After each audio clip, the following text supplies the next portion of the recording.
doctor dominicano con alta trascendencia internacional. TVAXI en vivo tiene un conversatorio con el doctor. Pensando como fui tan colgado por el mambo que tu momento así, flashando con la gana. Tocará su tema de medicina social, futuro de la salud del dominicano. El doctor José Joaquín Puello Herrera es médico graduado con honores en Magna Cum Laude de la Universidad Autónoma de Santo Domingo, República Dominicana. Es neurocirujano, político, profesor, investigador y deportista dominicano, nativo de la provincia de San Juan de la Maguana, con más de 60 años de servicio como médico. Realizó entrenamientos de posgrado en instituciones como Van Bury General Hospital, adscrito a la Universidad de Oxford, Inglaterra, donde se formó como cirujano general, estudios de posgrado en neurocirugía y cirugía general en el Churchill Hospital de la Universidad de Oxford, Inglaterra, durante el periodo del 64 al 66.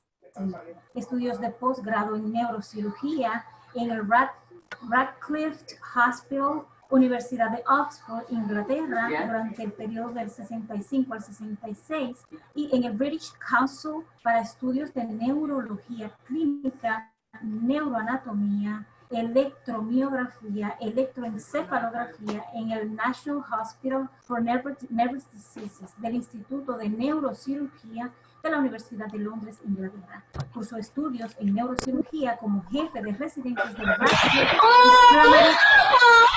University of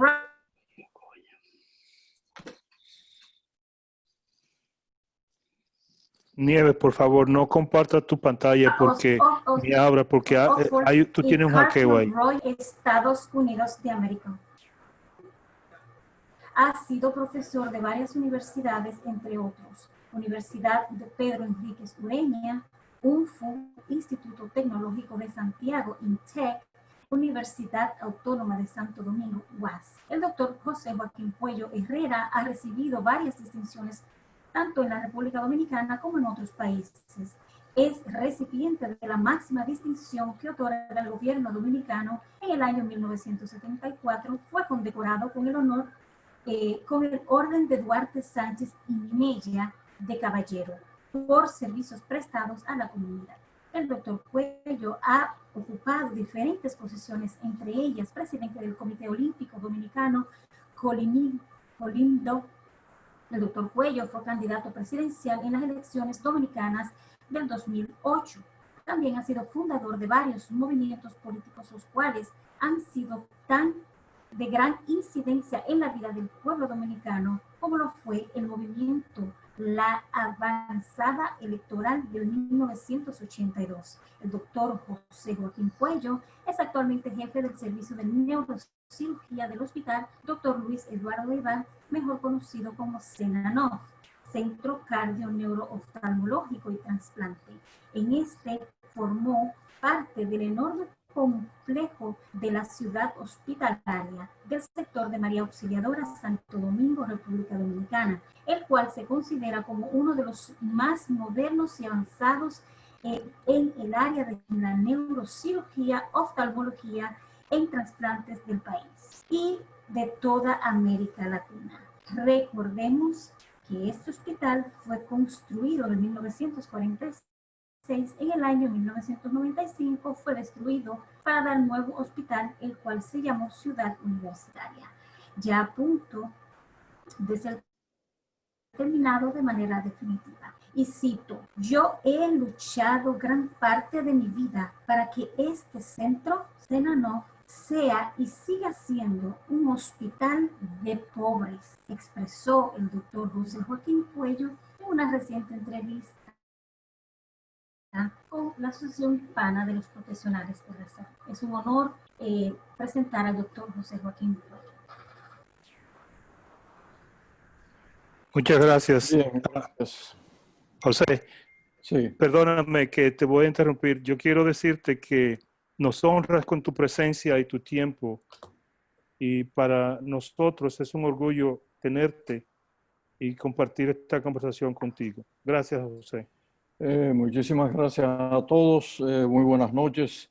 Lo primero es agradecer esta gentilísima invitación, la verdad que sí. Reunirme con profesionales es lo que ha sido el norte de mi vida, aprender y aprender de la gente que me rodea. Y creo que esta noche voy a aprender mucho. Yo voy a hacer unos cuantos comentarios que creo que les va a interesar. Y quiero compartir con ustedes, en primer lugar, cuál es la situación que tenemos en nuestro país en este momento. Yo quiero mostrarles una idea. Hay un trabajo, que lo estoy mostrando aquí, de una entidad que se llama ADESA.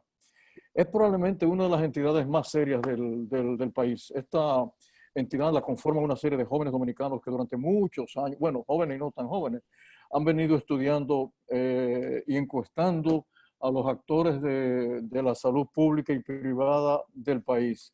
Está dirigida esencialmente por Adalberto Grullón, pero hay un sinnúmero de jóvenes muy talentosos que han hecho este estudio que, si bien es cierto, nos sorprende a todos, sin embargo, es la realidad.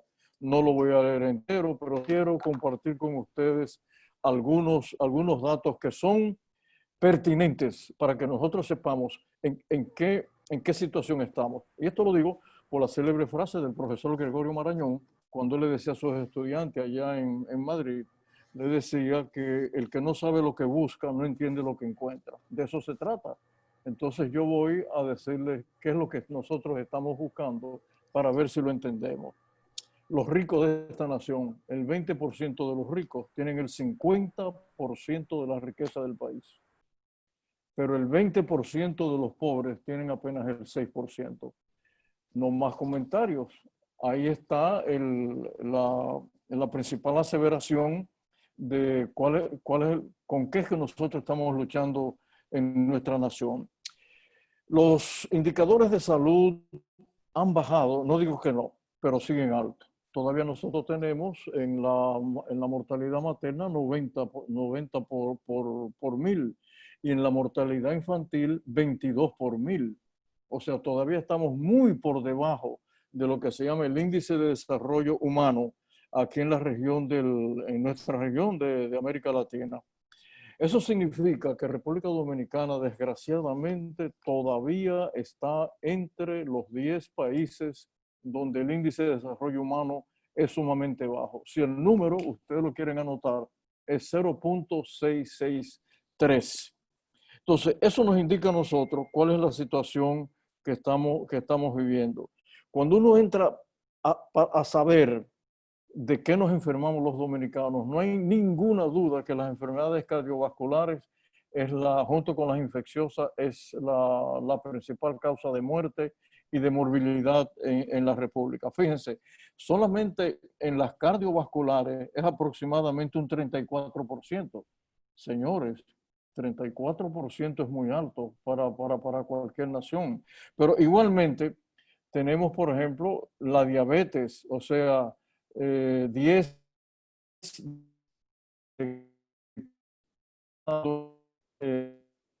diabetes o de diabetes, o la malaria, aunque ustedes no lo crean, está más o menos en un 2% en nuestro país. Y lo que es peor es el gasto en salud. Nosotros estamos todavía al día de hoy en 1.7% del PIB. Eso significa dineros más, dineros menos, 100.000 millones de pesos. Pero ha habido un anuncio de parte del presidente Abinader que va a ser un aumento considerable para el año que viene, de suerte y manera que nosotros atravesemos esa barrera que nos ha enfrentado todo el tiempo para nosotros no invertir en salud. Sin embargo, habría que decir, porque no todo es pésimo, habría que decir que la medicina privada o la inversión en la salud privada es un poquito más alta que la inversión en salud pública.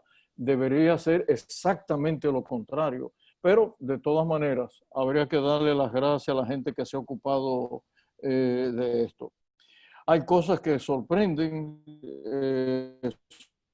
de manera, por ejemplo, solamente nosotros tenemos cerca de 20.000 médicos en en la salud pública. Lo que quiere decir que nosotros debemos tener al día de hoy números más, números menos, unos 8.000, de 8.000 a 12.000 médicos desempleados. Entonces no es posible. No es posible que hayamos invertido tanto dinero en la formación de médicos, en escuelas de medicina, y que los médicos estén desempleados haciendo otro tipo de trabajo. Los hospitales no es tan mala noticia. Nosotros tenemos 43 hospitales en esta parte de la isla, de la Hispaniola. Hospitales, bueno, entre comillas, no todos funcionan.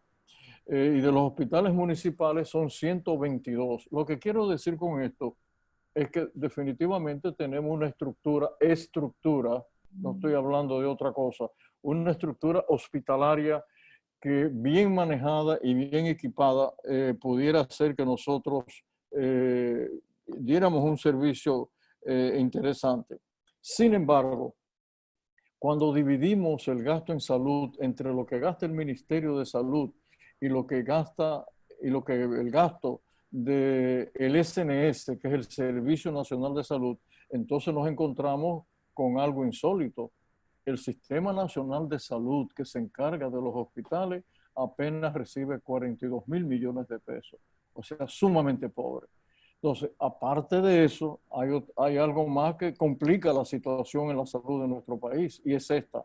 Y es que apenas de los 11 millones de dominicanos, 7 están en el Sistema Nacional de Salud.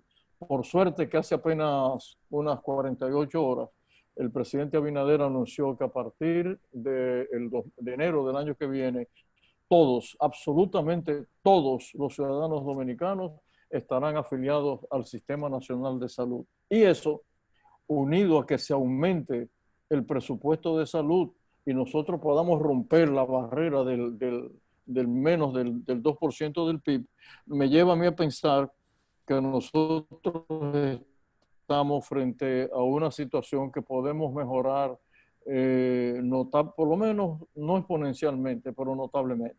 Por otro lado, nosotros tenemos un déficit importante, muy importante, de lo que se llaman las UNAP. Las UNAP son las unidades de atención primaria, porque los servicios de atención primaria lo que significa es solamente prevención y promoción de salud, pero las UNAP es otra cosa, es donde hay un médico, hay una enfermera, puede haber un especialista, vacunan, siguen a los diabéticos, siguen a los hipertensos, siguen a las epidemias que pueden haber.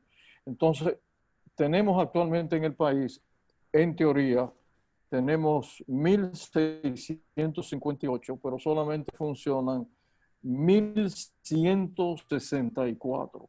Ustedes me preguntarán, bueno, ¿y qué significa eso? Bueno, casi nada. Eso es una quinta parte de lo que necesitamos. Una quinta parte de lo que necesitamos.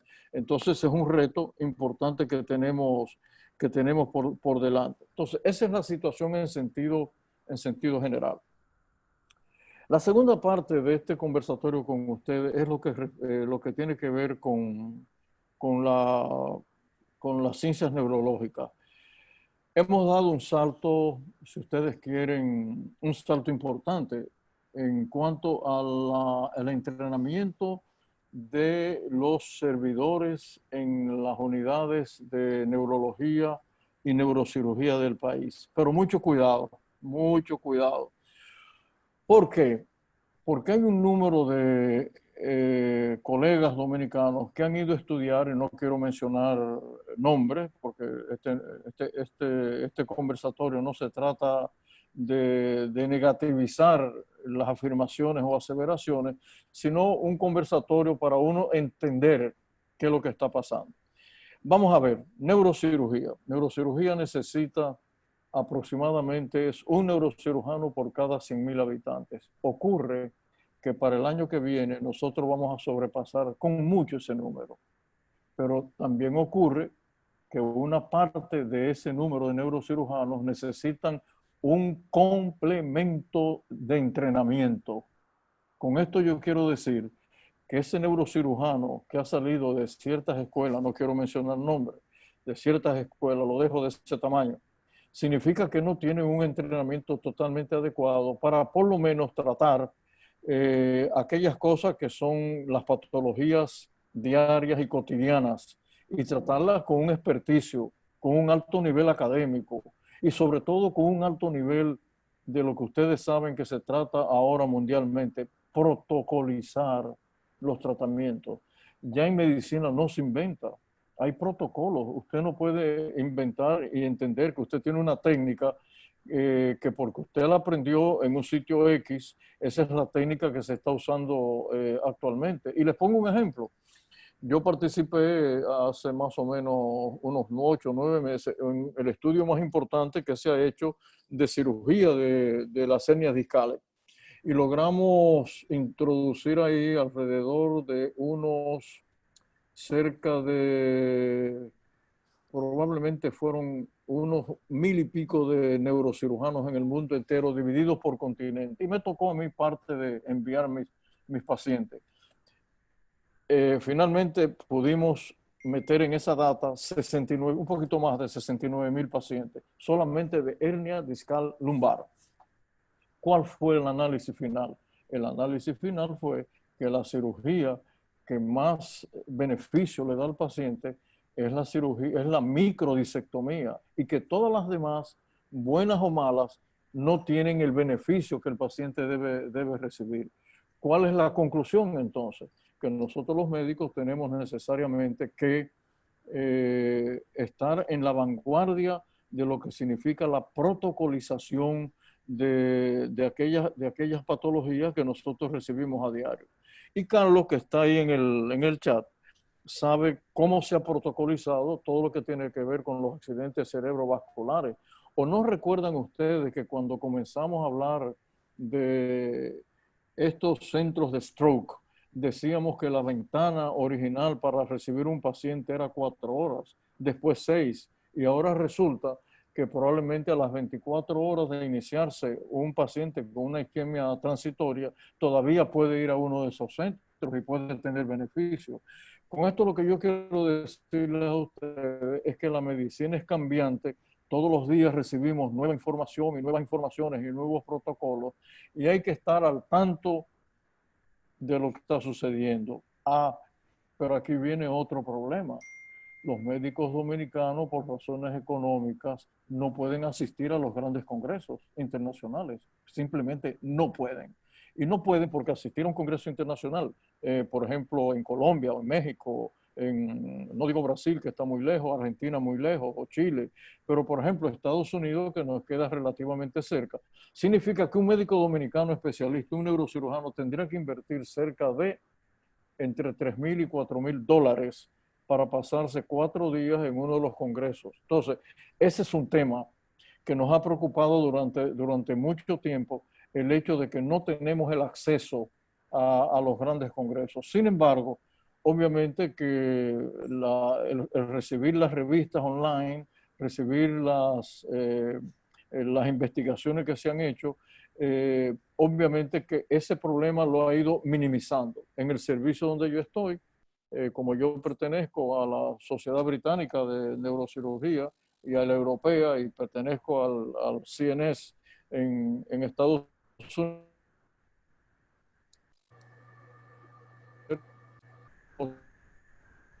online y las revistas online.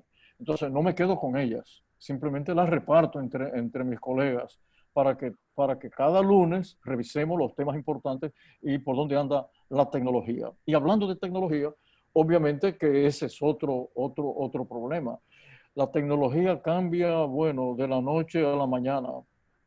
No todo lo tecnológico que llega en materia de neurocirugía está realmente probado, ni por las grandes organizaciones que tienen que probarlo, ni mucho menos en el caso de los pacientes que los sometemos a procedimientos que obviamente no son procedimientos protocolizados y aprobados. Y por ejemplo, un botón, el VM1, que era un producto para unir las vértebras cuando hacemos la instrumentación de columna, tuvo que ser retirado porque simplemente no funcionaba y se ensanchaba en el canal medular y finalmente producía parálisis a los pacientes. Entonces, no todo lo que llega a un servicio de neurocirugía, que es el caso mío, tiene que ser puede ser utilizado. Hay que discriminar. Ahora bien, lo que no hay ninguna duda es que sí hay instrumentos que hoy día no hay ninguna posibilidad de que un servicio neuroquirúrgico pueda funcionar si no tiene esos instrumentos. Y no son muchos, sin embargo, son indispensables. No se me ocurriría a mí un servicio de neurocirugía que no tenga neuronavegación. No se me ocurriría a mí un servicio de neurocirugía que no tenga neuromonitoreo o que no tenga la posibilidad de usar los nuevos aspiradores ultrasónicos, porque de eso se trata, de que aquellas cosas que están probadas la tenemos que tener. No estoy diciendo con esto que todos los quirófanos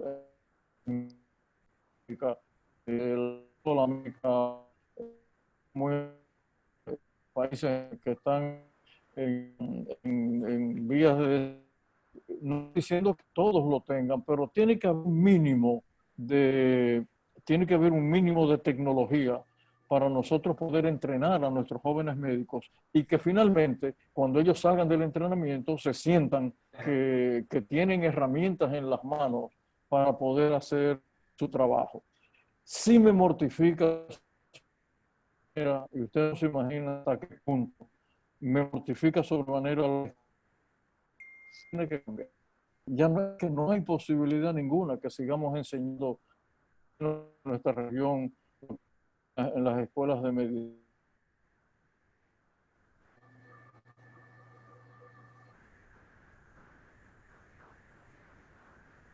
¿Cayó? Se cayó. Se cayó la comunicación. De neurología y neurocirugía que se va a producir en 5 años, 4 años y medio ahora, que está tratando de que la República Dominicana envíe una aplicación para hacer la sede del Congreso Mundial. Sin embargo, nosotros hemos estado en comunicación con la Sociedad Dominicana de Neurocirugía y Neurología para que ellos hagan el proceso. Está pagado, doctor Cuello. Él está pagado. ¿Tú lo llamaste? ¿No lo han llamado? Perdón, él está ya ahí, pero está desconectado el micrófono. Oh, ok. Vamos a abrirlo. Para eso fue que lo llamé. Sí, claro.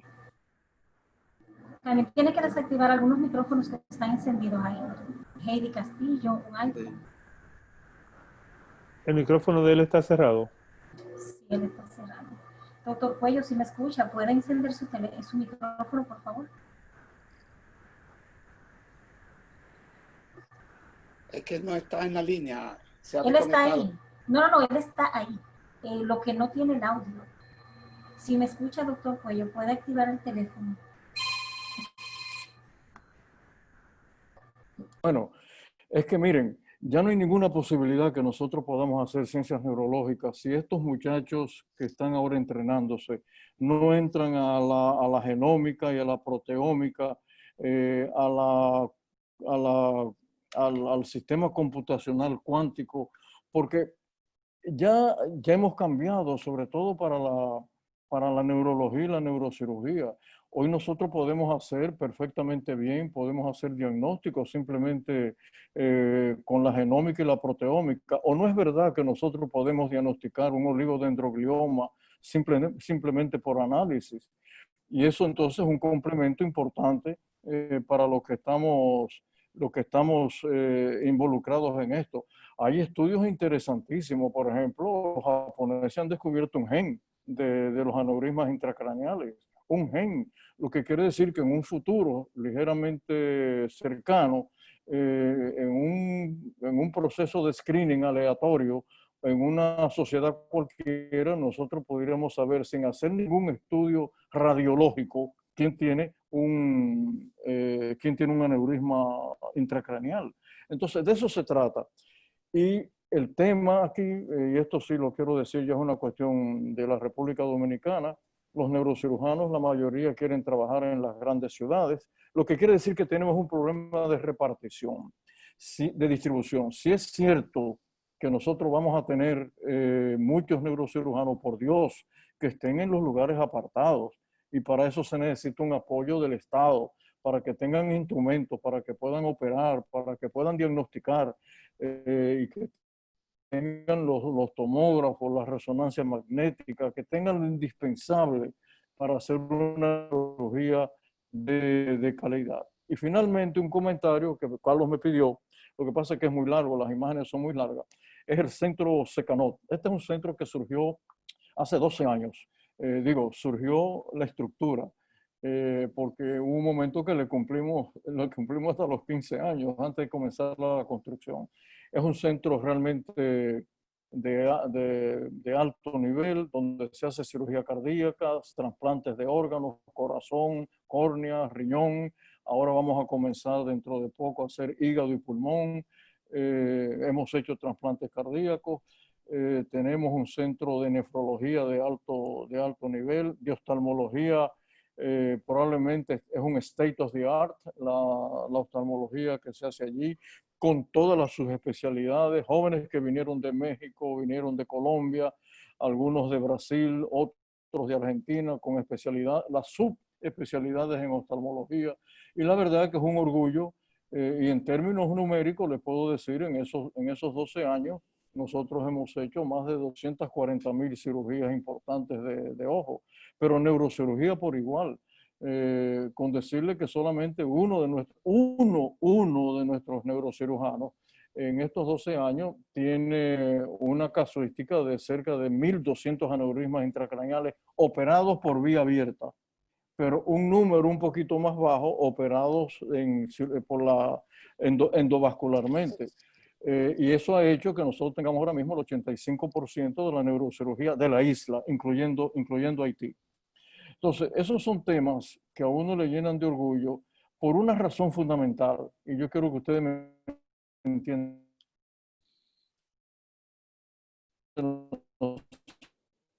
Entrenados, podemos entender que nosotros con esfuerzo y con perseverancia, nosotros podemos aumentar la calidad del médico de nuestros países, la calidad del servicio que se da, por una razón fundamental, y es la de elevar la dignidad del paciente y saber que obviamente nosotros nos debemos esencialmente a la población más vulnerable. Y de eso se trata este centro. Bueno, en unos días nosotros estaremos ampliando este centro. Este centro finalmente va a contar con cerca de 800 camas, un hospital materno-infantil del más alto nivel que ustedes se pueden imaginar, un hospital clínico quirúrgico con todas las especialidades médicas, excepto la especialidad de radioterapia y quimioterapia. Pero igualmente vamos a contar ahí con un centro de anatomía patológica también de muy alto nivel. Y eso va a incluir los quirófanos experimentales, ya están hechos. Eso va a incluir los laboratorios de inmunohistoquímica, los laboratorios de histocompatibilidad. Y creo que en términos puramente caribeños, no quiero entrar en otros detalles de mis colegas de Centroamérica y Suramérica, pero en términos caribeños va a ser un orgullo para nosotros los médicos del Caribe poder contar con un centro de esa calidad. La inversión ha sido astronómica. Se comenzó más o menos hace unos 5 años a construir, y ella está prácticamente en la fase final. Y miren señores, lleva centros importantes. Carlos que está ahí, un piso entero completo solamente para stroke. Llevamos ahí un piso completo para neurocirugía funcional, lo que quiere decir que en términos puramente prácticos, eso significa que por fin nosotros vamos a poder hacer la cirugía del Parkinson, pero no la cirugía ablativa, como se ha venido haciendo por años. Ahora es la cirugía con los DBS, ya hemos implantado los DBS, tenemos especialistas que mandamos a Bélgica y otros especialistas que fueron a México, ya regresaron, como regresaron los trasplantólogos que mandamos a España en número de 12 para ¿cómo se llama? La sección de trasplante. pero igualmente vamos a tener el centro especializado de neurocirugía pediátrica con todas las, por decirlo así, todo el equipamiento que un cirujano neuropediátrico necesita. ¿Para qué? Para operar tumores que hasta hace unos años aquí nadie se atrevía a operarlos, los tumores del tallo cerebral. Entonces, ¿qué estoy comentando con todo esto? No es una cuestión de autoelogio, no, estoy muy lejos de eso. Lo que quiero decir con esto es que si uno persevera, si uno le hace entender al Estado, a los dirigentes del Estado de nuestras naciones, que esto es necesario para que el ciudadano promedio pueda tener acceso a medicina de alta calidad, nosotros tenemos que tener un argumento clave. El argumento clave es este. Si bien es cierto que necesitamos la medicina preventiva, todos estamos de acuerdo. Si bien es cierto que necesitamos las UNAP, las unidades de atención primaria, también es verdad. Las vacunas, etcétera, etcétera. Si bien es cierto que nosotros necesitamos los hospitales de segundo nivel, también es cierto. Nadie puede negar eso. Pero las naciones, mis queridos amigos, tienen que tener los hospitales de referencia. ¿O no es verdad? En mi caso, que entrené en Inglaterra, que el Centro Nacional de Neurología, donde yo hice la neurología era Queen Square en Londres, el gran centro neurológico del Reino Unido.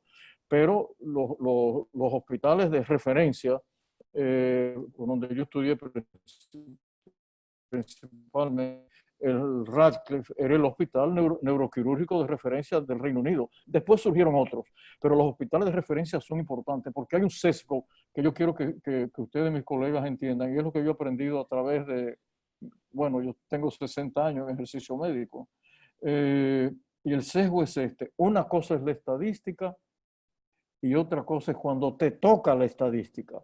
Si tú tienes un niño, Dios no lo permita, un hijo que tiene un tumor en el bulbo raquídeo, bueno, no se puede hacer porque en nuestros países subdesarrollados no hay hospitales para hacerlo. Sí, pero para la madre y el padre de ese niño, eso no es una estadística. Ese es su hijo. Entonces, de eso se trata, de que nosotros tenemos que dar a entender a nuestros gobernantes que es absolutamente necesario tener los centros de referencia nacional para que la gente pueda ir ahí y atenderse. Entonces, ese es más o menos los temas que yo le quería tratar. Yo sé que son temas muy amplios todos y podríamos pasar muchas horas hablando de ellos, pero quiero entonces ahora, si es posible, William y Restituyo, comenzar a ser interactivo con ustedes. Sí, yo voy a abrir el juego, José. Yo voy a dar la pelota inicial. Mira, dos cosas que quería preguntarte en una conversación casual. ¿Cuándo tú decidiste ser neurocirujano en tu carrera? ¿Cuándo dentro de tus estudios tú decidiste que querías ser neurocirujano? Bueno, es algo... Una pregunta simple. Sí, bueno, no simple. Yo decidí ser médico cuando tenía 14 años. Yo me gradué de bachiller a los 16 años por razones que no vienen al caso. Y le dije a mi padre que quería ser médico. Y él me mandó al hospital, un hospital en Puerto Plata, en el norte de República Dominicana. Y me mandó un día en la mañana y ahí vi mi primera cirugía, que fue una amputación de una pierna de un diabético con un olor terrible. Pero luego mi padre me dio a leer un libro que yo se lo recomiendo a todos ustedes. Se llama Cuerpos y Almas. Es un libro de la historia de un joven neurocirujano en la Primera Guerra Mundial. Lo escribió Maxim van der Mels, uno de los grandes escritores holandeses. Y a mí ese libro me impresionó sobremanera. Y después, no te lo niego, Carlos, cayó en mis manos, ya yo siendo estudiante final de secundaria, cayó en mis manos los trabajos publicitarios, por así decirlo, de Huxley, de Aldous Huxley. Y me impresionó sobremanera el sistema nervioso. Y desde entonces estoy en eso. Gracias. Otra cosa, para que entiendas, la disparidad, nosotros le llamamos la disparidad de salud. El hecho de que los especialistas alrededor del mundo tengan la tendencia de concentrarse en las ciudades de más desarrollo económico no es un fenómeno solamente de la República Dominicana, sino es un fenómeno del mundo. Ah, lamentablemente, eso existe en Estados Unidos, como existe en Europa, como existe en todas las partes del mundo. Los países subdesarrollados, la situación es peor porque la distancia entre el que tiene mucho y el que tiene poco es más grande. Lamentablemente, esa situación se perpetúa y los recursos de salud son distribuidos de acuerdo al potencial económico de las áreas y los recursos médicos igualmente. Así es, Carlos, y se repite aquí. Me está pidiendo Katy, la doctora, el libro se llama Cuerpos y Almas. Tienen que comprarlo en Amazon porque realmente está agotado, ¿no? Pero de todas maneras lo que tú dices es verdad. Ahora, es una cuestión de política pública. Yo he estado en países como Cuba, donde es un régimen totalmente rígido. Ni lo critico ni lo elogio, simplemente estoy diciendo una razón. Y ellos distribuyen a sus médicos. Ahora, ¿qué quiere un médico? ¿Qué quiere un cirujano, por hablar, o un neurólogo? Lo que quieren son dos cosas nada más. Un sitio decente y equipado donde trabajar y, en segundo lugar, necesita un salario que le permita vivir no ricamente, pero adecuadamente, que pueda educar a sus hijos, que lo pueda enviar a las escuelas. Y ese es otro tema también, Carlos. Yo recuerdo Ese que es un tema muy serio. Ese es un tema muy serio porque sí, lamentablemente la falta, como tú dijiste, cuando se va un especialista a trabajar en San Juan de la Maguana y no tiene conexión con lo que está pasando en Secanó ni lo que está pasando en Santiago con la neurocirugía, la neurología en la República Dominicana, eso crea el aislamiento físico e intelectual de la persona. Entonces, ese profesional con un entrenamiento muy alto cae en una depresión y en un estado de salud mental que no le permite desarrollar su potencial profesional. Y eso hay que evitarlo para manteniendo a todos esos profesionales que vamos a necesitar que vayan a distancias fuera de la capital, que se mantengan en contacto y que tengan la oportunidad de participar en actividades como esta y congresos internacionales para que sepan lo que está pasando alrededor del mundo. Por eso es que tiene que haber un cordón umbilical. Yo le he propuesto al gobierno, lo propuse al anterior y ahora a este, que nosotros por lo menos en ese centro que vamos a tener de altísima tecnología, mantengamos un cordón umbilical con los principales hospitales del país a través del Servicio Nacional de Salud y que la misión de ese hospital tiene que dar servicio en prima facie al ciudadano dominicano que nada tiene y que realmente pasa por uno de los problemas para atender cosas tan simples, señores, como un infarto cardíaco allá en la era que nosotros y tener que viajar 300 kilómetros para poder ver a un cardiólogo. O no tienen ni siquiera un oncólogo, no tienen un hematólogo, y mucho menos un neurocirujano que pueda resolver en cuestión de media hora un hematoma extradural. Entonces, obviamente que esto forma parte de la política de salud. Y por último, Carlos, lo que tiene que ver la protección de los médicos. Yo viví una experiencia inolvidable y se lo puedo decir con toda confianza. Yo no ganaba mucho cuando estaba en Inglaterra. Mi sueldo era simplemente para ir a un restaurante cuando podía, porque el Estado británico me pagaba las escuelas de los niños. El Estado británico me daba la comida de mis hijos y la mía. El Estado británico me daba transporte, me daba la ropa del hospital, me daba el apartamento donde yo vivía. Lo que quiere decir que cuando los estados entienden que usted tiene que proteger a aquellos que hacen grande un estado, entonces así es como la sociedad crece y se desarrolla. Y aquí yo no solamente nos incluimos los médicos, vamos a hablar también de los maestros y vamos a hablar de los que le sirven a la justicia y vamos a hablar de las enfermeras y vamos a hablar de nuestros militares, sobre todo de nuestros policías. Entonces, obviamente que esa es la visión moderna de un Estado cuando tú satisfaces las necesidades más perentorias de la parte del núcleo, el nicho de la sociedad, que es que hace que el índice de crecimiento humano crezca. Y de eso se trata. ¿Estamos lejos de ello? Es probable. Ahora hay que seguir, Carlos, insistiendo y luchando con este tema. Bueno, doctor mira, Cuello, por esa razón, Wilmer, nosotros, recuérdate, hace un año y medio, cuando fuimos a Santo Domingo, exactamente pensando en lo que tú dices con relación a la comunicación y al centro regional comparado con el centro de referimiento, queríamos Sí. establecer el asunto de la comunicación tecnológica para ayudar a que esa distancia que existe entre los diferentes lugares de la República, tanto distantes como cercanos, se elimine la distancia, que un médico en Sabana Grande de Boyá, que un médico en San José de Ocoa o en San Juan de la Maguana pueda comunicarse con un especialista para que lo guíe reconociendo un evento agudo en su clínica rural o en su hospital de referimiento. Esa es la comunicación que nosotros tenemos que seguir luchando para que se establezca en la República Dominicana. Sí, y aún más, la tecnología. Sí, eso, Carlos, eso es lo que nosotros hemos pensado y de ahí la importancia del software que nosotros tenemos, que es para que nos permita comunicarnos en tiempo real, por segundos, con los hospitales del interior.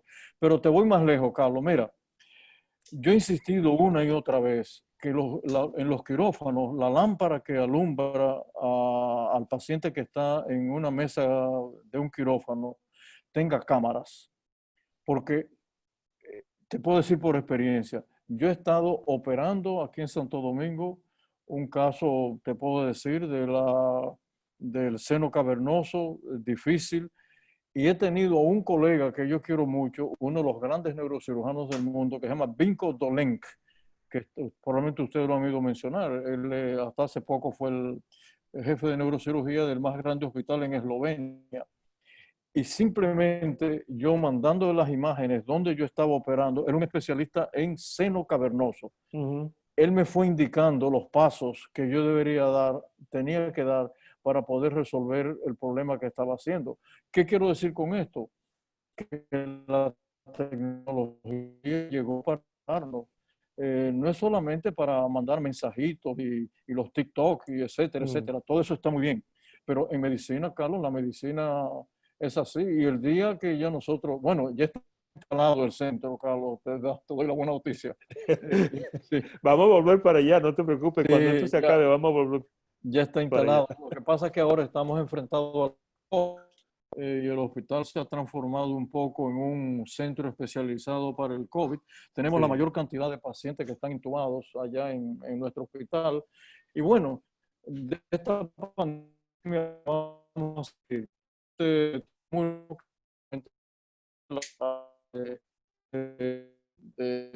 neurohemodinamia, sino un aparato moderno, totalmente moderno, con todos los requerimientos. Y vamos a tener día presencial con neurólogos, con internistas, etcétera, para que sea. Bueno, nos aprobaron el puerto también, creo que eso es importante. A pesar de que los países no son tan grandes como Perú, como Chile, como Venezuela, Colombia, nuestros pacientes pueden llegar también por ambulancia al centro de stroke. Ahí viene lo que tú habías dicho en múltiples ocasiones aquí, que necesitamos realmente un periodo de entrenamiento y propaganda entre internistas, neurólogos generales, para que puedan detectar a tiempo los accidentes cerebrovasculares y hacer las dos cosas, no solamente intervención, sino también quirúrgica, endovascular, sino también la intervención química. El tratamiento médico y crear el Claro. entrenamiento para las agencias de ambulancia, las agentes de primera defensa, para que reconozcan la emergencia del paciente. Y vamos a cambiar de tema, José, perdóname, pero quiero Así recordarte que ha habido una invitación que fue hecha a la Sociedad Dominicana de Neurología y Neurocirugía para que participara como candidato potencial para el Congreso Mundial creo que en 5 años, 4 años y medio. La invitación se mandó hace unos meses. 4 años. Y no, sí, y quisiera que se le diera énfasis a eso para que nosotros saliéramos del aislamiento de la isla y que participáramos en una cosa mundial para crear más conciencia profesional y pública sobre la situación de la salud en la República Dominicana. Sí, mira, la sociedad cambió de presidente, ahora es una neuropediatra, Evelyn Lora. Se lo voy a comunicar. Estoy de acuerdo contigo. Y quiero comentarte algo que creo que es importante. Obviamente que de los recursos que nosotros recibimos, estoy hablando de los recursos que nosotros recibimos del Servicio Nacional de Salud y por decirlo así, el instrumento que tiene el Estado, donde van a estar inscritos todos los dominicanos, que se llama SENASA.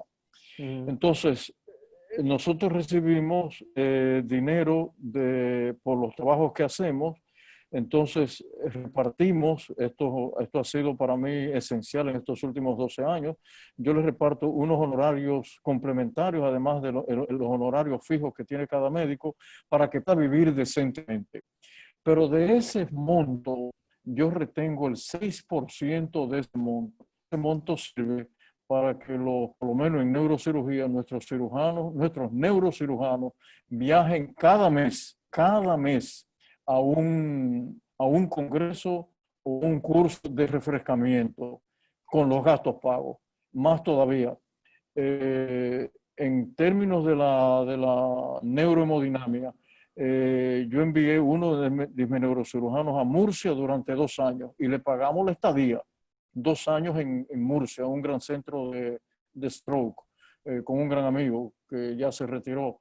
Y ahora mismo envié a un joven, muchacho apellido Jiménez, lo envié a uno de los centros más importantes de México a hacer también stroke, pero pagado por nosotros, no por el Estado. Lo que te quiero decir con esto, que la creatividad en el manejo y gestión de los hospitales es importante, y entender que muchos beneficios que podamos obtener económicamente tienen que ser necesarios para el entrenamiento de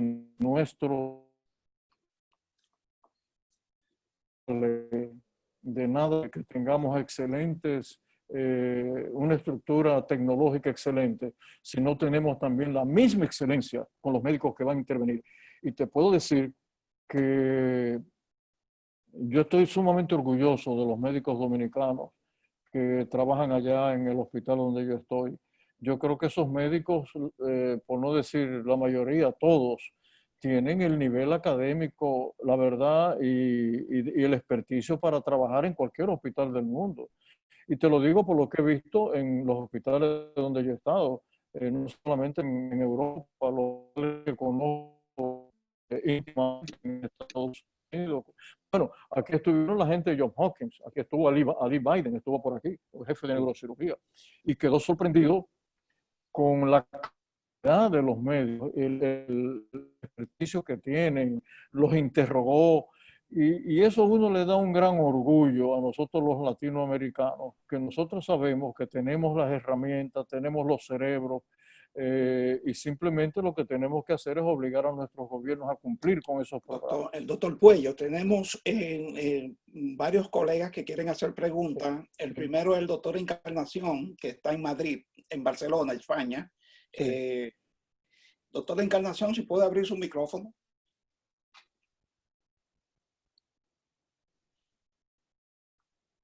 Adelante, José Luis. Si puede abrir su micrófono, que está autorizado. Si no, pasamos a Abreu. Enis Abreu, si puede abrir su micrófono. Hola, restituyo. No es Enis Abreu, es Arsenio Esteves, tu condiscípulo. Sí, perdón. Sí, adelante, Esteves. Alumno, exalumno junto contigo, doctor Puello. Saludos, doctor Puello. Claro, hola, Arsenio. En la UAS. Doctor Puello, yo quisiera saber si realmente hay alguna interconexión de ese software que usted menciona con algunos hospitales del interior del país, y cuáles de esos hospitales están interconectados con ustedes. Sí, bueno, ese es el tema que yo traté hace apenas un par de días con el nuevo ministro de Salud, el doctor Plutarco Arias, y se lo traté también al doctor Carlos Lama, que está en el SNS, de que una vez, bueno, el tema es que probablemente la jefa del Buró de Salud del nuevo gobierno es la vicepresidenta de la República, una persona de alto nivel, de altos niveles académicos. Y ella entendió perfectamente bien que ese software tiene que estar interconectado con cada uno de los hospitales del país. Es que no puede ser de otra manera, porque esa ciudad sanitaria universitaria, recalco, universitaria, tiene que estar conectada con todos los hospitales del país para dos cosas, no solamente para la parte referencial médica, también estamos hablando para la parte académica.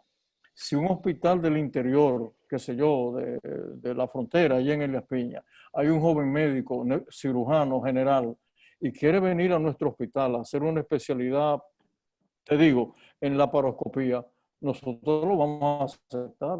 Entonces se trata de eso, de que el hospital le sirva no solamente a los pacientes, también le sirva a los médicos del interior y que puedan venir a hacer, vamos a decirlo así, los fellowship con nosotros. Miren, ustedes no lo van a creer, yo tengo residentes de Moscú aquí, nosotros tenemos residentes de Honduras, de Costa Rica, de Guatemala, de México, de Maracaibo, de Ciudad Bolívar, de Caracas, que vienen a hacer estadías con nosotros simplemente para especializarse en una rama. De la oftalmología vienen muchos a especializarse en retina, otros vienen a especializarse en polo anterior, con nosotros vienen a especializarse sobre todo en cirugía endonasal, otros quieren hacer la parte de neuroradiología, que tenemos excelentes neuroradiólogos, otros quieren venir simplemente a hacer una estadía de 6 meses con la gente de neurohemodinamia,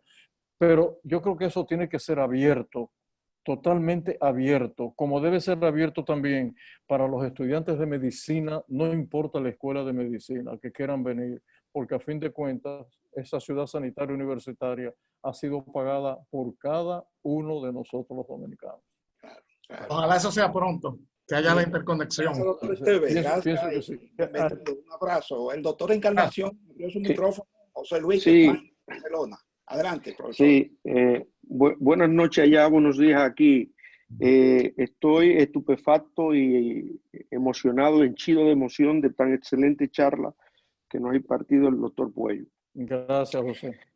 Y entre todas esas explicaciones magníficas que nos ha dado, me surgen muchas interrogantes y entre ellas, ¿para qué sirven las leyes? Las leyes generalmente sirven para ser cumplidas. Sí. Y el artículo 90 de la Ley General de Salud reza lo siguiente, y permítanme un pequeño paréntesis para leerla, porque dice que los recursos humanos en salud constituyen la base fundamental del Sistema Nacional de Servicios de Salud. En consecuencia, se declara su formación, capacitación y sus incentivos laborales como prioridades para que el mismo ofrezca respuestas adecuadas a las necesidades de salud de la población. Usted mencionaba en una de sus exposiciones que el médico necesita tener ciertas cosas y hacía alusión a su estancia en Londres. Sí. Y es cierto, toda persona que estudia, quiere trabajar y quiere ver los resultados y pingües beneficios de su actividad. Pero ¿qué sucede? Que cuando usted mencionaba también el índice de desarrollo, 10 años atrás el PNUD situaba a la República Dominicana en una posición del 169. En la actualidad, la República Dominicana tiene un índice de desarrollo de un 89, que lo comparte con una isla llamada Santa Lucía. Sí. ¿Dónde hemos visto ese desarrollo de 10 años para acá, de 169 a 89? ¿Dónde se ve ese desarrollo que no se percibe, no se siente, no es tangible? Como muy bien usted expresa, yo hice una especialidad también, yo soy cirujano plástico, soy abogado, sí. Y también hice gerencia de salud, y tengo un trabajo que hice de final de especialidad, cómo optimizar el desarrollo de los profesionales de la salud a nivel hospitalario. Y como usted dice, tiene que estar formado, tiene que estar actualizado, tiene que tener un incentivo de deseo de trabajo. Pero usted sabe, y todos los oyentes saben, que un médico dominicano ocupa varios puestos de trabajo, si es médico, si trabaja en la Plaza de la Salud, si trabaja en el seguro, si trabaja en salud pública. O sea que puede llegar a ocupar inclusive de 3 y 4 puestos de trabajo al mismo tiempo. Una cosa que es totalmente incompatible con la calidad del servicio que se da. ¿Qué se puede optimizar? Ahí el Estado, con mucha humildad, digo que está fracasando, y no es el de ahora, el de siempre. Porque ¿hasta cuándo vamos a dejar de ser un país tercermundista o en vía de desarrollo? ¿Cuándo vamos a hacerlo? Bueno, Usted expresa, y me encanta cuando usted habla del desarrollo que tenemos, que tiene alumnos hasta de Rusia. La República Dominicana, y no es por echarnos flores, nosotros gozamos de tener una mano de obra brillante, porque los dominicanos somos hábiles, somos inteligentes y sacamos de la nada. ¿Qué sucede? Que ¿cómo nosotros vamos a permitir que en el 2010, que tengo aquí un trabajo que, si Dios me lo permite, terminar un libro que estoy ya terminando que se llama Cuando el médico se convierte en víctima? Y en mis investigaciones tengo un dato que habla el doctor Serafín Romero, donde él se jacta y dice que no es igual un título o un expediente académico de la República Dominicana de España. Tenemos que, yo tengo una cita, porque lo estoy localizando para demostrarle que los médicos dominicanos tienen tanta valía y tanta capacidad para eso. Se lo expresé en una ocasión. Gracias. Vamos a permitir la respuesta del comentario del doctor Puello para permitir otra perfecto. pregunta. Muchísimas gracias. Sí, y mira, luego me van a excusar que tengo cirugía temprano en la mañana y cuando usted termine me voy a ausentar y pido mil disculpas. sí, Sí, simplemente gracias, doctor. contestarte, tú tienes toda la razón. Que yo sepa, no hay un solo hospital en el mundo entero que sus médicos simplemente trabajen 2 horas o 4 horas. El régimen de horario de la unidad de neurocirugía en Secanota es de 8 de la mañana, el régimen de horario a 12 de la noche. ¿Por qué? Porque usted no puede estar operando un tumor cerebral y por estar en un régimen de 8 horas y se va. Y que yo sepa, ningún hospital del mundo ha podido ser un gran hospital si los médicos no se mantienen ahí de manera permanente. No pueden tener 2 trabajos. Ahora bien, eso tiene que ser compensado. ¿Cómo lo compensamos nosotros? Muy simple. Nosotros le doblamos el sueldo básico de salud. Ya es algo que paga el ministerio o el SNS, e inmediatamente después entró a trabajar, entonces se le paga por producción. Y si él quiere, se puede quedar el día entero trabajando porque sabe que va a recibir honorarios, claro, no como en la práctica privada, pero va a compensar con el volumen de pacientes que hace. Entonces, ese es un tema. Por cierto, José Luis, yo conozco bien Barcelona. Bueno, yo tengo médico de Valdebrón aquí, tengo médico de San Pau y bueno, y en mis años en Europa yo tuve una gran relación con el Hospital de la Cruz Roja allá en Barcelona. Y los médicos que tengo dominicanos que se entrenaron allí en Valdebrón en San Pau son excelentes. Y les cuento una anécdota que va a durar 10 segundos. Aquí vino la directora y heredera del Instituto Barraquer de Barcelona.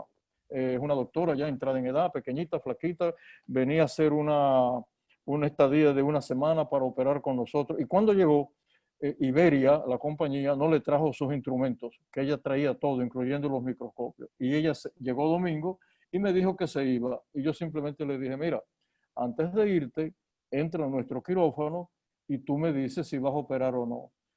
Cuando ella sale del quirófano, me dijo estas palabras que me llenan de orgullo. Ustedes tienen en ese quirófano cosas que yo no tengo en el Instituto Barraquer. Entonces, los dejo de ese tamaño para que ustedes vean, José Luis, que se pueden hacer las cosas. Lo que hay que seguir es insistiendo. Sí. Excelente, excelente. Le deseo nobles éxitos, que José sigamos Luis. así y a seguirnos cuidando. Sí. Doctor Bueno, Cristian de León, por favor, si puede abrir su micrófono, que tiene una pregunta. Si no Cristian, hay ¿puede una abrir tu pregunta, micrófono para que haga la Hola. pregunta? Sí, buenas. Buenas noches a todos y a todas, al maestro y al doctor allí. Miren, como dijo el doctor, nosotros los médicos acá en República Dominicana tenemos muchas cosas que aprender. Y entre eso, la pregunta mía es, ¿cuáles acuerdos existen para Sudamérica? Le digo esto porque yo trabajé para el gobierno federal brasileño. Sí. También trabajé para el gobierno español. Viví 5 años en España, 5 años en Brasil. Y vi que el sistema sanitario en ambos países son sistemas sanitarios ejemplares. Y en ambos países rotan dominicanos. Claro, Yo vivía en Murcia y trabajé para la Risaca, trabajé para Santa María de Roser en Cartagena, y sé lo que es el sistema murciano de salud. Fui militar en España, también sé lo que es el ejército y la telemedicina. La primera vez que la vi allá. Y veo que aquí hay muchos recursos que no se ponen en práctica por la política nacional que en otros países se pone. Maestro, yo quisiera saber, usted que es más experto en la materia, ¿qué acuerdos existen tanto del Estado como existen para que los médicos jóvenes y estos médicos generales, que casi son los más olvidados, son el frente de batalla, muchas veces no se le da la oportunidad? Sí, mira, dos respuestas rápidas. El Ministerio de Educación Superior tiene acuerdos con una gran cantidad de centros universitarios y o hospitalarios en España, esencialmente en España. Sin embargo, por lo menos nosotros en neurología y neurocirugía hemos hecho acuerdos muy importantes con hospitales norteamericanos, esencialmente la Allegheny General en Pittsburgh, con el Johns Hopkins en Baltimore, con el Jackson Memorial en Miami, y tenemos acuerdos interesantísimos con Puerta de Hierro en Madrid.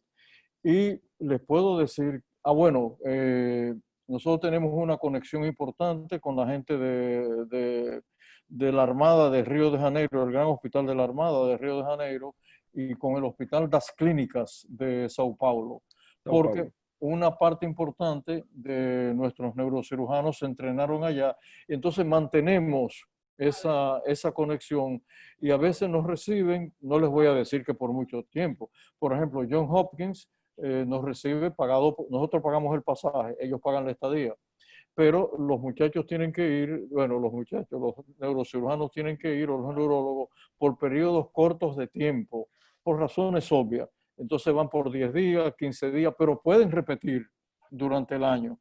Entonces eso ha sido una misa de salud para nosotros, porque un neurocirujano, un médico, un neurólogo bien entrenado, 2 semanas en un servicio realmente donde se hagan las cosas como son, viene con nuevos conocimientos. Y de eso se trata, de que la gente realmente no se detenga, que siga avanzando, pero que regrese. Y cuando regresa, entonces nosotros le damos los instrumentos que él vio allá en otro país, que no los tenemos todavía, entonces nosotros los compramos y se los damos para que puedan trabajar. Hay otra cosa, José. Nosotros todavía, y pendiente de la pandemia, tenemos una invitación abierta para ti. Y recuérdate que la invitación a la Universidad de Virginia está pendiente.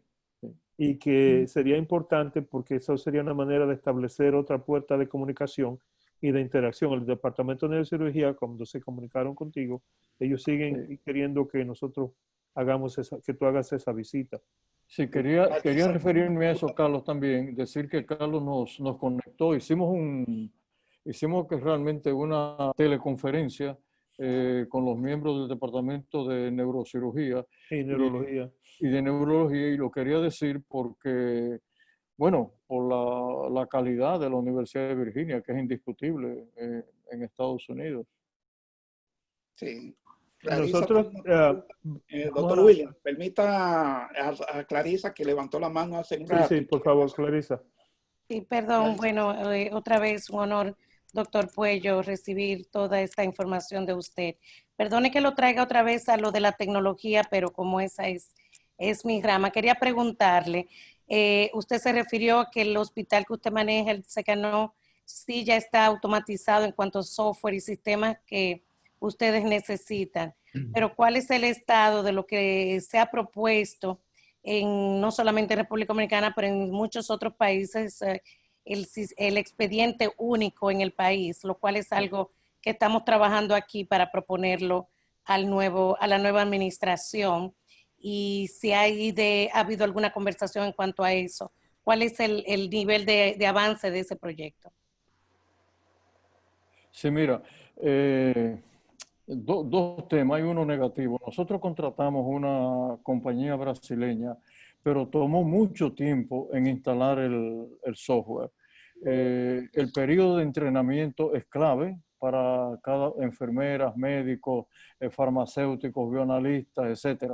Hay un periodo de entrenamiento que yo lo pongo más o menos en una semana, pero luego viene la práctica, porque ese médico que está acostumbrado a escribir, simplemente ahora entra con su código, ahí ve todo lo que tiene que ver en el expediente único, hace las recomendaciones, refiere, etc. Y la verdad que he aprendido que si bien es cierto, es costosa la primera inversión, es altamente rentable el beneficio que nos deja. Sí, claro. Yo creo que ya nosotros debemos dejar esto de los récords escritos, esto tiene que ser récord único para todos y bueno, lo doy como una noticia agradable para nosotros. Las nuevas autoridades que han asumido aquí en República Dominicana nos han prometido hace apenas 4 o 5 días que finalmente esto se va a instalar en todos los hospitales del país. Y esto nos llena de gran satisfacción, ¿no? Gracias, gracias. Alguien pregunta, ¿cuál es la condición para recibir atención en el SECANO? ¿Qué tiene una persona que hacer? Simplemente llamar al teléfono. Desgraciadamente, Carlos, todavía la gente va por razones tan simples como un dolor de cabeza tensional a un hospital de referencia. Quiere decir que nosotros vamos a necesitar ese sistema de la JUNAP alrededor del hospital. Yo le he pedido al gobierno que por lo menos integren ese barrio que es enorme. Nosotros damos servicio más o menos, números más, números menos, como a 2 millones de personas. Pero también va a ser referencia para toda la nación, incluyendo la gente de Haití que vive.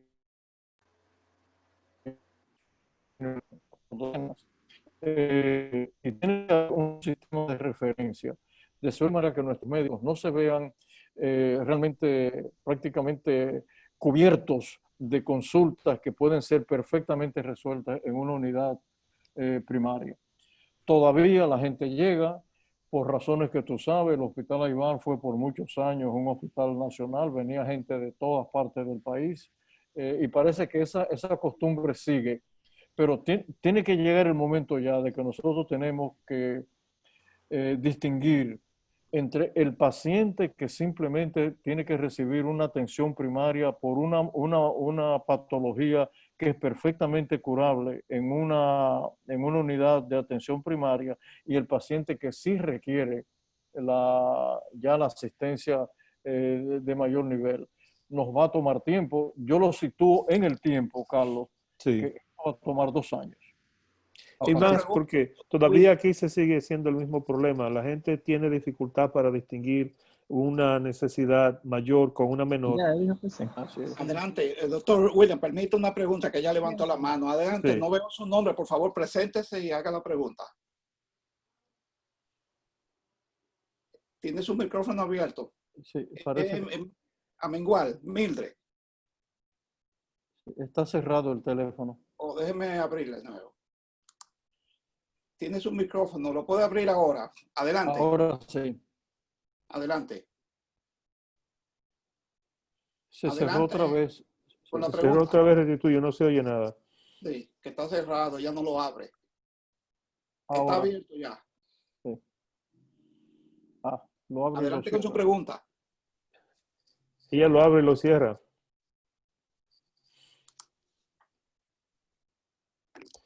Nosotros vamos a seguir, José, y con la otra cosa que te quería preguntar a nivel personal. Cuando tú llegaste a Santo Domingo desde Inglaterra, ¿cómo estaba la condición de neurocirugía en Santo Domingo? ¿Cuántos neurocirujanos había? ¿Cómo fue ese paso de transición para ti? No, solamente había un neurocirujano, que era el doctor Arias, un extraordinario neurocirujano, graduado no solamente en Boston, también se graduó en Oxford también. Y yo fui el segundo que llegué. Nunca pudimos operar juntos porque era tanto el trabajo que no lo podíamos hacer, grandes limitaciones, y no me da ninguna vergüenza decirlo. En los primeros años que yo tenía que hacer, casi en los primeros años, llegué a hacer, en los primeros 6, 8 años, 9 años, llegué a hacer 500 niños con hidrocefalia, sobre todo en las clases más humildes. Cuando moría un niño de hidrocefalia, yo tenía que sacarle la válvula a ese que moría, esterilizarla y ponérselo a otro. No me da ninguna vergüenza decirlo, porque sé que salvé muchas vidas. Quizás infecté a muchos, pero salvé muchos también. Pero ya eso ya pasó. Ya afortunadamente hemos avanzado. Ya es una especialidad asentada. Hay gente de mucho nivel que ha venido de Alemania, de México, de Argentina, de Francia, de España, de Italia, bueno, de Venezuela, Brasil, Chile. Bueno, realmente tenemos a todas las naciones representadas aquí en neurocirugía. Gracias. Mildred, adelante con su pregunta. Tiene el micrófono abierto. Sí, sí, buenas noches. Disculpe, doctor, que me tenía el micrófono cerrado. Sí, buenas noches, doctor Puello. Yo quería preguntarle, ¿cuáles son los síntomas de hernias cervicales? Porque yo tengo 2 hernias cervicales cerca del cuello. Entonces, a veces, cuando yo me voy a levantar, me dan unos mareos. Y Mildred, te vamos a agradecer esa pregunta porque esta es una conferencia con técnica y por separado te puedo comunicar conmigo, con el doctor William, y con mucho gusto él puede, porque no es el tema de ahora. Y perdona. Ok, gracias por hacer tu pregunta. No es personal, no es para consulta, es para aprovechar el momento con el doctor Puello, y el doctor William te puede ayudar. José, por último, José, una cosa de la que yo creo que nosotros tú estás haciendo énfasis, esencialmente diciendo lo mismo, que si utilizamos los recursos que tenemos de una manera más inteligente, podemos tener mejores resultados. Y la República Dominicana, y completamente de acuerdo con el hecho de que tenemos medicina de calidad, tenemos médicos bien entrenados, tenemos médicos que saben lo que están haciendo, pero todavía tenemos la dificultad de la distribución de los médicos y la compensación. Por ejemplo, en República Dominicana, el sistema de salud pública retira a los médicos después de los 60 años, 65 años, no sé, y hay tantos médicos retirados y pensionados que todavía pueden físicamente y mentalmente continuar trabajando y prestando servicios de salud en áreas de necesidad. Por ejemplo, en los asilos de ancianos o en los lugares donde no hay medicina. Un médico que oficialmente ha sido retirado y que ahora tiene una pensión de, qué sé yo, 30,000 pesos al mes o 20,000 pesos al mes, todavía puede seguir trabajando. Yo no entiendo por qué la República Dominicana retira a los médicos a esa edad si no tienen una limitación física que lo obligue a hacerlo. Sí, ese es un tema, porque obviamente yo le puedo decir, oye, Carlos, yo le puedo decir a ustedes, yo no soy el mismo neurocirujano que cuando yo regresé en la década del 70. O sea, yo fui progresando y cada día fui mejor y mejor por la experiencia, por la práctica, etc. Lo que quiero decir con esto, que retirar a los médicos a muy temprana edad no es conveniente. Y le puedo decir un ejemplo. Mi profesor, mi tutor, el profesor Joseph Pennybaker, discípulo de Cushing, discípulo de Harvey Cushing, que fue mi tutor durante los años que yo pasé, los casi 10 años en Inglaterra. Yo lo vi retirarse a los 72 años. Yo fui el último que le ayudó, el último residente que le ayudó una cirugía fui yo. Y el profesor Pennybaker estaba entero. Se retira, se va a Glasgow, a un pueblecito que se llama Danun, que es la base de los submarinos atómicos británicos, y yo lo fui a ver ya retirado. Y había envejecido en 4 años, parecía que tenía 90 años. Carlos, exacto, murió de tristeza. Exacto. lo retiraron demasiado rápido. Él pudo haberse quedado en el hospital. Y trabajar 20 años más. Claro, y enseñando sus experiencias, quizás no operando, pero conduciendo a los jóvenes residentes que llegaban. Bueno, esas reuniones que, por cierto, en neurocirugía se llaman the Bible class, la clase bíblica, porque Cushing no quería que sus residentes fueran a la iglesia los domingos. Entonces, eso ha permanecido a través de los años. Ahora lo hacen los viernes en la tarde, ¿no? Ya no tanto los domingos en los hospitales, allá, sí, allá en el John Hopkins, me dicen mis colegas de allá. Pero lo que quiero decir con esto es que el médico, con su experiencia, después que ya se retira formalmente, puede tener un sueldo extra para ayudar a su pensión y quedarse en el hospital, no dirigiendo nada, simplemente orientando, dando clases, porque yo creo que retirar a los médicos tempranamente, por lo menos en el sistema nuestro, es un error garrafal. Además, ¿quién puede vivir con 30,000 pesos aquí en la República Dominicana? Nadie. Eso cuesta, la canasta familiar cuesta más que eso. Bueno, entonces, estamos perdiendo sabiduría e inteligencia, la estamos mal utilizando cuando tenemos necesidad de ella. En los lugares distantes de la República Dominicana, que se va un pasante por un mes, por 6 meses o un año, no hay, algunas veces ni los pasantes tienen trabajo porque no encuentran dónde ir, ni lo quieren emplear. Entonces, ¿cómo estamos haciendo, cómo vamos a progresar en salud cuando tenemos uno de los países con más médicos desempleados? Sí, bueno, ahora mismo, como te decía, los números del colegio médico que deben haber entre 8 y 12,000 médicos desempleados. Entonces, así no puede ser. Hemos invertido miles y miles de millones de pesos en entrenar a estos jóvenes durante 6 años para no hacer nada. Entonces, esto tiene que ser una política de salud integral. Pero mucho cuidado, Carlos. Tenemos que saber qué necesitamos. Ustedes sabían que desde el punto de vista estadístico, nosotros tenemos más pediatras que Argentina. Eso es cuando contamos población y le enfrentamos al número de pediatras que tenemos más pediatras que Argentina. Entonces, obviamente que tenemos que sentarnos con los de salud y saber en estos próximos 10 años que tenemos por delante qué necesitamos. ¿Cuáles son las especialidades? ¿Cuál ha sido el problema del COVID? Los intensivistas. Williams, está en la línea María Núñez, la periodista educadora, quiere hacer un punto comentario. Adelante, María. Tiene su micrófono. Muchísimas gracias. Un tema que lo sabes restituyo. Nosotros estamos...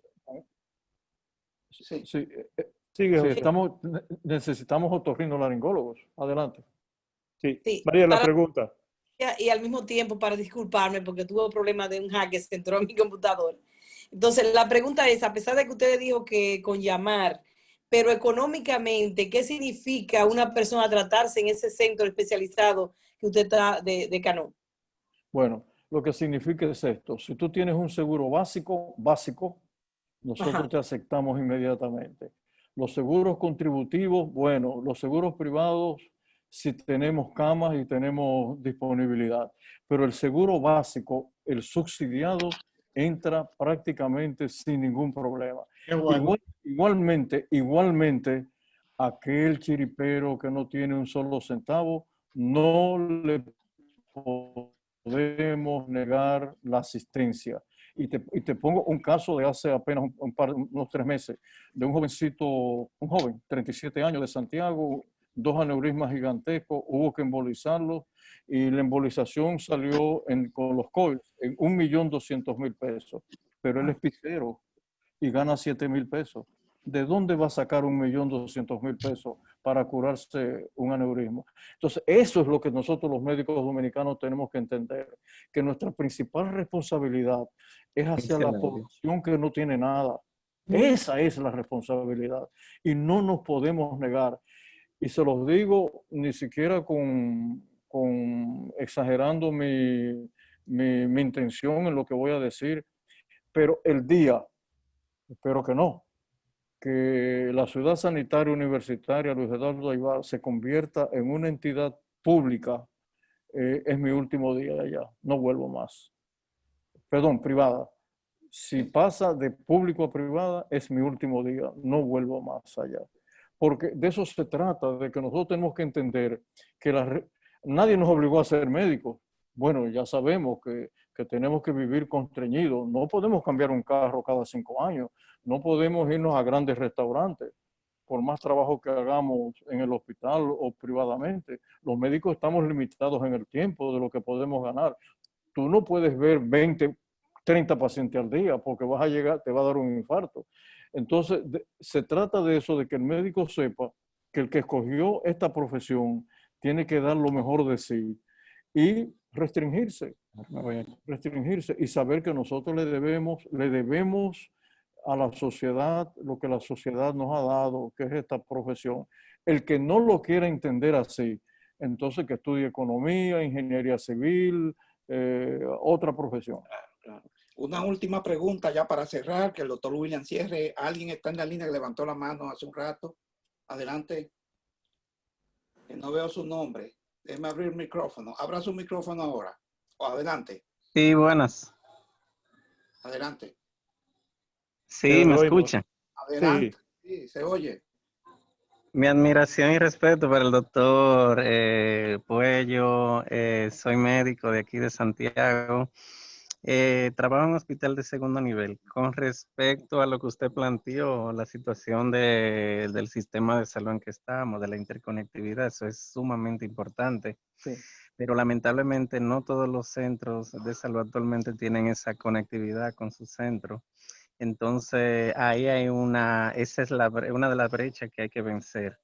Eso requiere inversión, yo lo sé, es una cuestión de tiempo, pero sería bueno que las autoridades se empoderen más para que haya esa conexión de los hospitales de segundo nivel, que bastante importantes son, con los centros de referencia como su hospital para los casos así.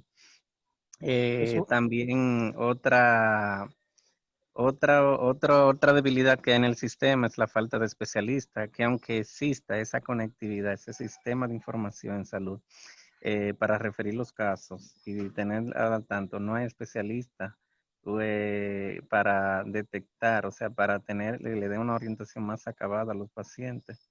Esa es otra debilidad del sistema, por lo que debe haber más especialistas nombrados en los centros rurales, en los hospitales periféricos, que no todo se concentre en las capitales.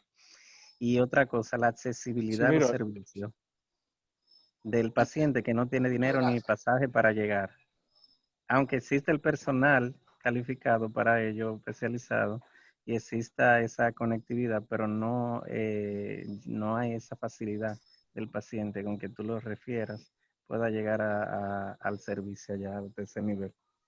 Okay. Bueno, tú has hablado de tareas pendientes, de atrás hacia adelante. Obviamente que necesitamos un sistema de ambulancia y de traslado de pacientes, sobre todo los pacientes vulnerables y pobres que no tienen con qué llegar.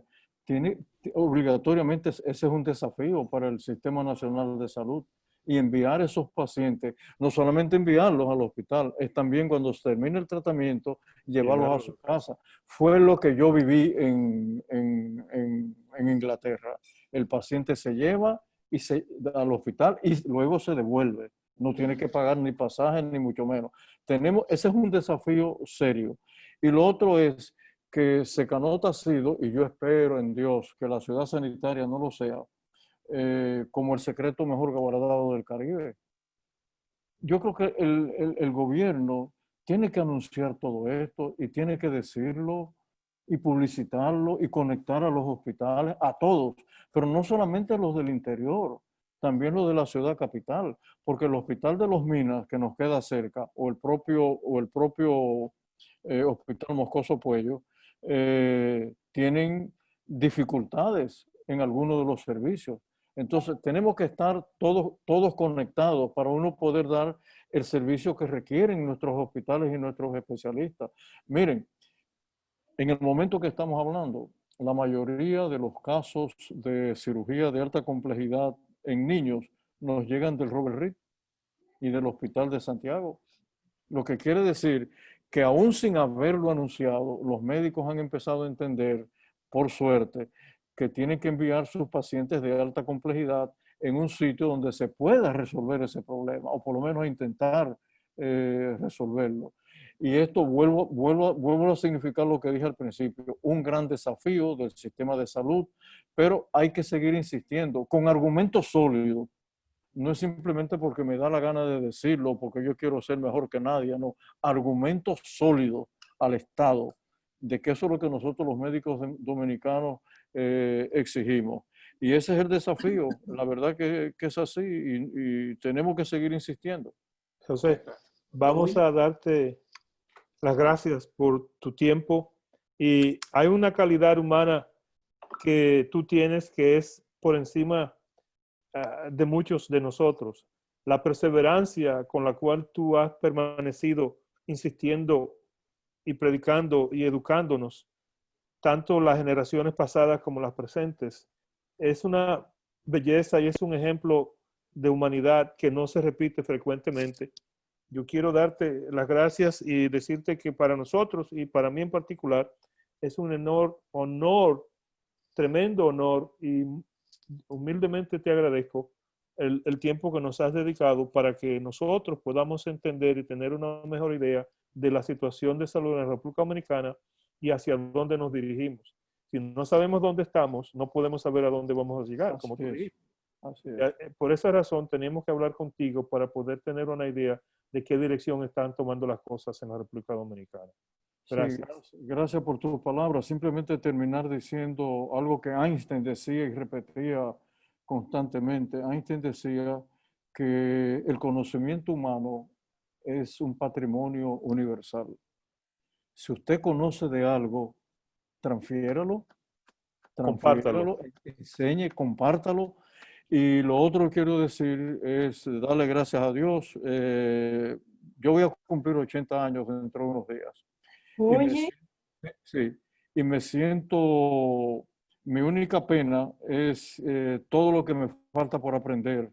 Me faltan muchas cosas por aprender.